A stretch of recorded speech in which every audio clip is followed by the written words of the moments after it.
കുറുക്കനും മുന്തിരിയും ഒരു നീണ്ട കഥ. ഒരിക്കൽ ശാന്തവും സൂര്യപ്രകാശമുള്ളതുമായ ഒരു കാട്ടിൽ മിടുക്കനും എന്നാൽ അഭിമാനിയുമായ ഒരു കുറുക്കൻ താമസിച്ചിരുന്നു. അവന്റെ നേർത്ത രോമങ്ങൾ സൂര്യപ്രകാശത്തിൽ തിളങ്ങി. അവൻ എപ്പോഴും ആത്മവിശ്വാസത്തോടെ സ്വയം നടത്തി. ഭക്ഷണം, പാർപ്പിടം അല്ലെങ്കിൽ മറ്റു മൃഗങ്ങളെ മറികടക്കാൻ പോലും അല്പം തന്ത്രപൂർവ്വം തനിക്ക് ആവശ്യമുള്ളതെന്തും ലഭിക്കുമെന്ന് ഈ കുറുക്കൻ വിശ്വസിച്ചു. ഒരു ചൂടുള്ള ഉച്ചതിരിഞ്ഞ് കുറുക്കൻ ഭക്ഷണം തേടി കാട്ടുപാതകളിലൂടെ അലഞ്ഞു നടക്കുകയായിരുന്നു. രാവിലെ മുതൽ അവൻ പുറത്തുപോയിരുന്നു. കഴിക്കാൻ ഒന്നും കണ്ടെത്തിയില്ല. അവന്റെ വയറ് മുരളുന്നു. അവന്റെ കാലുകൾ വിശപ്പ് കൊണ്ട് ദുർബലമായി. എന്തോ അവന്റെ കണ്ണിൽ പതിഞ്ഞപ്പോൾ ഒരു മരത്തടിയിൽ ചുരുണ്ടുകിടക്കുന്ന ഒരു വള്ളി. മുകളിൽ നിന്ന് തൂങ്ങിക്കിടക്കുന്നത് വലുതും പഴുത്തതുമായ പർപ്പിൾ മുന്തിരിയുടെ കുലകളായിരുന്നു. അവ സൂര്യനിൽ തിളങ്ങുന്നു. അവയുടെ ഉപരിതലത്തിൽ നീര് തുള്ളികൾ തിളങ്ങി. കുറുക്കൻ അതിന്റെ പാതകളിൽ നിർത്തി ചുണ്ടുകൾ നക്കി. ആഹാ, ഇപ്പോൾ അതാണ് ഞാൻ ഒരു നല്ല ട്രീറ്റ് എന്ന് വിളിക്കുന്നത്, അവൻ ഉറക്കെ പറഞ്ഞു. എന്റെ വിശപ്പ് ശമിപ്പിക്കാൻ എനിക്ക് വേണ്ടത്.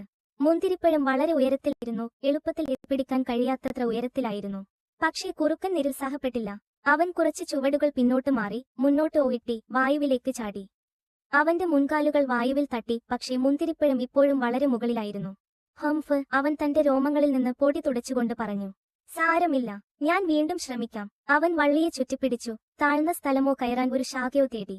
പക്ഷേ അവിടെയൊന്നും ഉണ്ടായിരുന്നില്ല. അതിനാൽ ഇത്തവണ അവൻ കൂടുതൽ പിന്നോട്ടു പോയി. വേഗത്തിൽ ഓയിട്ടി മുകളിലേക്ക് ചാടി. പക്ഷേ ഇപ്പോഴും പരാജയപ്പെട്ടു. വീണ്ടും വീണ്ടും അവൻ ചാടി കുതിച്ചു. ചില പാറകൾ അടുക്കിവെക്കാൻ പോലും ശ്രമിച്ചു. പക്ഷെ അവൻ എന്തു ചെയ്തിട്ടും മുന്തിരിപ്പഴം കൈയെത്താത്ത ദൂരത്തിലായിരുന്നു. 1 മണിക്കൂർ പോലെ തോന്നിയതിനു ശേഷം കുറുക്കൻ നിലത്തേക്ക് വീണു. ശ്വാസം മുട്ടി. ക്ഷീണിച്ചു. അവന്റെ കാലുകൾ വേദനിച്ചു. അവന്റെ വയറ് മുമ്പത്തേക്കാൾ ഉച്ചത്തിൽ മുരളുന്നു. അവനെത്താൻ കഴിയാത്ത മുന്തിരിപ്പഴങ്ങൾ നോക്കി കിടക്കുമ്പോൾ അവന്റെ അഭിമാനം കുത്താൻ തുടങ്ങി. അവൻ പരാജയപ്പെടുന്നത് കണ്ടാൽ മറ്റുള്ളവർ എന്തു പറയും?